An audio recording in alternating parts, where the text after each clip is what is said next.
Welcome back, gardeners! Today we're focusing on organic solutions for managing common pests and preventing diseases that affect carrots. Whether it's carrot flies or fungal issues, we've got tips to keep your crop healthy without chemicals. One of the most common pests for carrots is the carrot fly. These pests lay eggs near the base of the plant, and their larvae burrow into the roots, damaging your carrots.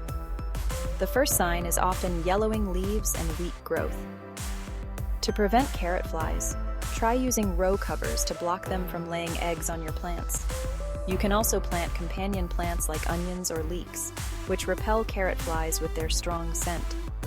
Rotating your crops each season can also help reduce pest buildup. Carrots are also prone to diseases like root rot or powdery mildew, which can be caused by overwatering or poor airflow. To prevent these issues, ensure your soil is well drained and avoid overwatering.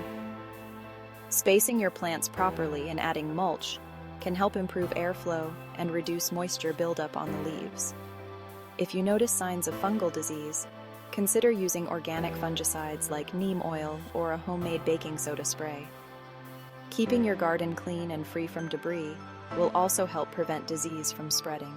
By using these organic methods, you can keep your carrot plants healthy and free from pests and diseases. Stay tuned for more gardening tips, and don't forget to like, comment, and subscribe for more advice. Happy planting!